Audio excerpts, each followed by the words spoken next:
warahmatullahi wabarakatuh. Welcome back to my YouTube channel. Yay.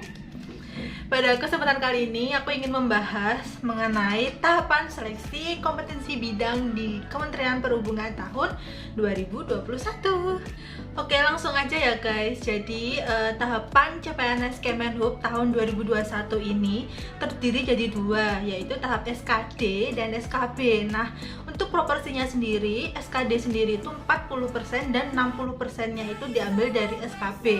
Nah, SKB Kemenhub itu ngapain aja? Nah, SKB Kemenhub sendiri ini dibagi menjadi 3 tes, yaitu kan 60% tadi proporsinya dari SKD. Nah, 60% ini dibagi menjadi 3 tahapan tes. Yang pertama yaitu SKB substansi jabatan dengan proporsi 50%, yang 30%-nya diambil dari tes kesehatan jasmani, yaitu 30% tadi, dan yang terakhir 20%-nya diambil dari tes kesehatan jiwa. Jadi 532 itu SKB substansi jabatan, lalu tes kesehatan jasmani dan kesehatan jiwa. Nah, untuk kalian sebagai gambaran sendiri untuk SKB jabatannya, karena dia memiliki proporsi yang lebih banyak dibandingkan dengan kesehatan jasmani dan kesehatan jiwa, alangkah lebih baiknya kalian lebih fokus di sini karena dia menyumbang proporsi yang paling banyak kan. Nah, untuk SKB jabatan ini sendiri nantinya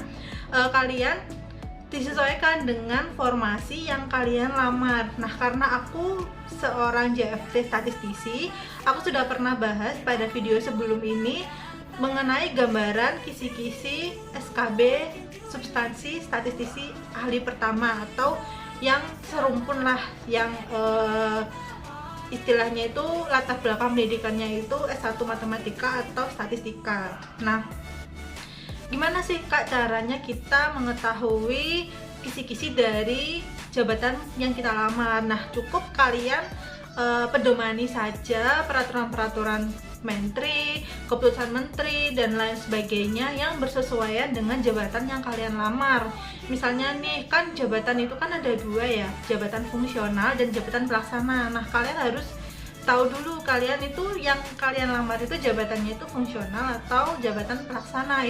Itu semua sudah tertuang dan sudah diatur oleh peraturan menteri Pan-RB. Nah, kalian tinggal search di kata kunci Google, nanti aku contohin di video ini. Misal nih, aku contohin yang punya aku sendiri, yaitu di Google itu tinggal search tugas pokok dan fungsi statistisi ahli pertama. Misal kalian memilih formasi ahli perencana, ya kalian tinggal search aja di Google tugas pokok dan fungsi jabatan perencana, seperti itu guys. Jadi memang kisi-kisi ini kalian cukup pelajari saja yang mencakup tugas pokok dan fungsi kalian yang sudah diatur oleh peraturan menteri atau keputusan menteri, baik itu di instansi yang kalian lamar maupun yang sudah diatur oleh Kemenpan maupun BKN, seperti itu guys. Jadi kalian tinggal fokusin, misal nih, karena di Kemenhub ini banyak kan yang untuk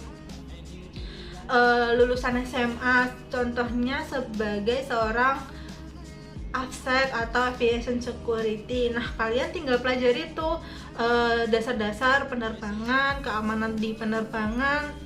Intinya tuh karena kalian berkaitan dengan keamanan di bandara, ya kalian tinggal pelajari saja keamanan di bandara itu seperti apa. Untuk pemadam kebakaran misalnya, ya kalian tinggal itu pelajarin aja mengenai dasar-dasarnya sebagai seorang pemadam kebakaran. Itu kalian ngapain aja, itu semua tinggal kalian mau enggaknya cari di Google, itu semua ada guys. Atau kalian bisa kunjungin Instagram aku sudah pernah bahas peraturan-peraturan, contohnya contohnya instansi yang ada di Kemenhub itu di highlight Instagram aku, namanya seputar SKB. Nah, di situ aku ada sedikit banyaknya membahas mengenai peraturan-peraturan yang terkait yang harus kalian pelajari, baik itu di udara, ada yang di laut juga, ya disesuaikan dengan formasi yang kalian lamar, seperti itu gambarannya.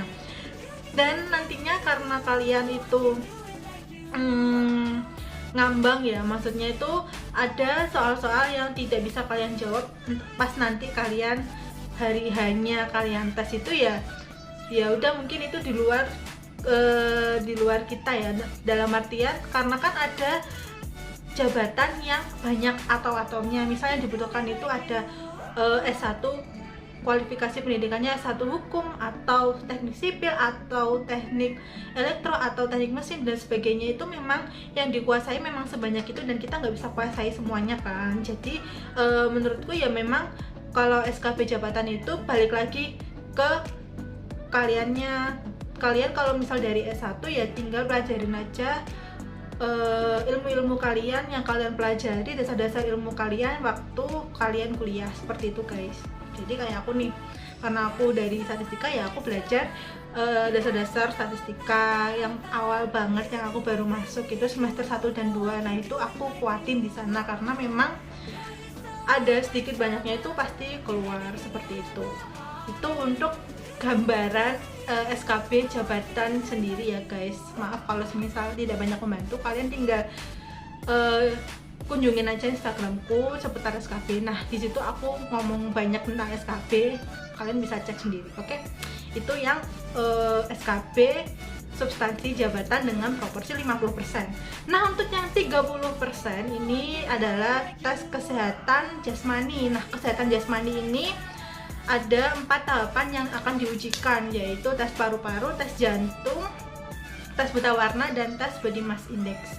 Jadi perlu kalian tekankan, di SKB ini tidak ada yang menggugurkan, dalam artian jika kalian memiliki paru-paru yang katakanlah tidak bagus gitu ya, kalian tidak akan langsung gugur gitu. Jadi tes di Kemenhub itu karena semua ada proporsinya ya, nanti kalian akan ada pengurangan nilai saja. Sebagai contoh, misal kalian buta warna parsial, nah ya nanti kalian tidak langsung dicoret gitu, kecuali untuk formasi-formasi yang mengharuskan untuk tidak boleh buta warna, itu pengecualian. Nah kalau semisal di Kemenhub ini karena tidak ada pengecualian kecuali yang dikecualikan tadi ya, kalian tidak akan digugurkan seperti itu. Misal kalian overweight atau kekurangan berat badan ya, itu juga nggak akan menggugurkan kalian. Mungkin kalian nantinya akan dikurangin penilaiannya saja. Misal kalian kekurangan berat badan ya dari angka 100, mungkin nilai kalian 80, seperti itu guys. Jadi nggak langsung kalian dicoret, kalian nggak lolos SKB gitu, enggak. Jadi yang pertama itu kan paru-paru ya, aku saranin untuk bagi yang merokok untuk tidak merokok terlebih dahulu.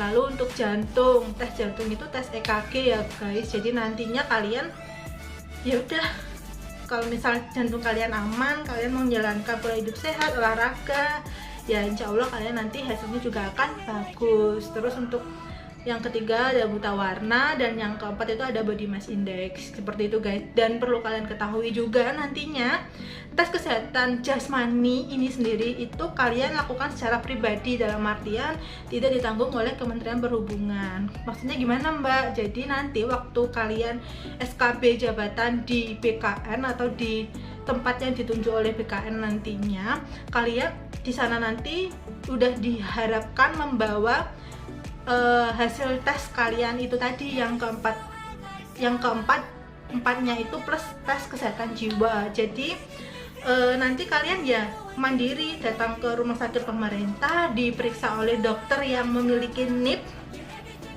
Perlu digarisbawahi ya, rumah sakit pemerintah, jadi jangan asal rumah sakit kalian datengin. Dan dokter yang memeriksa itu juga harus dokter yang ber-NIP. Jadi karena ini pribadi, menggunakan uang pribadi kalian ya, kalian harus cermati biar kalian nantinya tidak ada masalah di kemudian hari, seperti itu. Jadi mulai sekarang mungkin bisa menabung atau menyisihkan sebagian uangnya untuk tes lanjutan jika kalian lolos ke tahap selanjutnya.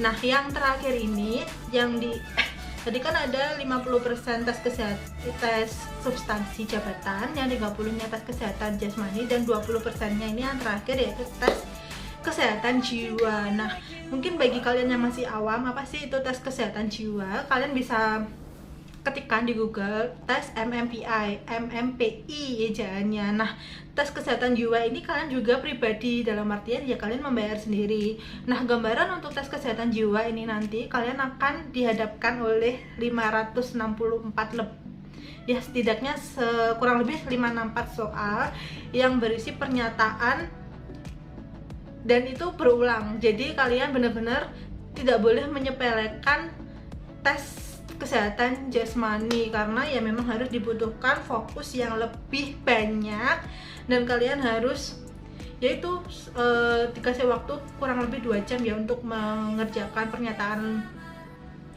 sebanyak 560-an itu dalam suatu tempat tergantung rumah sakit kalian nantinya. Ya udah kalian ngerjain hasilnya apa, terus dikasihlah itu surat keterangan dari dokter yang memeriksa atau psikiater yang memeriksa yang bernip pastinya, dan kalian bawa hasilnya nanti waktu kalian tes SKP jabatan seperti itu. Dan tes kesehatan jiwa ini nanti juga menggunakan biaya pribadi guys, jadi harus banyak-banyak gimana ya, harus banyak-banyak menyisihkan uang lah bagi kalian yang istilahnya ekonominya masih kurang seperti itu. Jadi dari sekarang bisa kalian prepare jauh-jauh hari. Jadi memang tes kesehatan di Kemenhub ini itu tidak menggunakan tes kesemaptaan. Jadi pada mulai tahun kemarin, tahun corona dan tahun ini itu memang tes kesemaptaan itu ditiadakan. Padahal tahun sebelumnya itu tetap masih ada tes kesemaptaan. Jadi karena kalian tidak ada tes kesemaptaan, kalian hanya tes 3 tadi yang aku sebutin ya, kalian genjot terutama di SKB substansi jabatan seperti itu guys. Dan karena yang lolos ke tahap selanjutnya ini kan tidak semua yang lolos passing grade kan, kalian kan hanya sebesar 3 kali formasi aja yang lanjut ke tahap selanjutnya. Jadi memang aku tekanin mulai perjuangkan dengan getol, dengan giat lah kalau misal kalian dikasih kesempatan untuk lanjut tes SKB seperti itu guys. Nah nantinya diintegrasi di akhir kalian setelah SKB nanti, hasil dari SKB itu ya disesuaikan dengan proporsinya, lanjut digabung diintegrasi dengan hasil SKD kalian. Nah jadi kalau misal kalian memiliki nilai SKD yang misal kalian diambil 1, kalian ranking 3, nah kalian pengen jadi yang nomor 1 ini ya kalian harus bener-bener genjot di SKB substansi ini karena dia memiliki proporsi nilai yang cukup besar seperti itu guys. Oke, aku juga mau tekanin ke kalian, aku baru ingat, jadi tuh karena tahun ini itu penempatannya itu disebar. Kalau tahun lalu kan kita tahu kita akan ditempatkan di satker mana, dan ya udah nantinya kalian tinggal lulus itu kalian tahu bakal aku nanti di kota ini, aku nanti kalau lulus di daerah ini. Nah kalau tahun ini itu bener-bener random guys, jadi diatur dari pusat. Jadi karena contohnya itu formasi AFSEK ya. Kalau AFSEK dulu kan yang dibutuhkan ada 9, dan ini tuh kalian udah tahu misal kalian 9 ini pengen di outban mana itu tahu gitu. Jadi misal kalian daftarnya di outban yang ada di Surabaya atau daerah Sidoarjo gitu ya, nantinya kalian ya kalau lolos ya penempatan di situ. Nah kalau tahun ini tuh enggak, jadi tuh bener-bener mengglobal, dibutuhkan 400 sekian AFSEK. Jadi nanti yang lolos ke SKB itu kan 400 kali 3 ya, 1200-an orang yang lanjut SKB.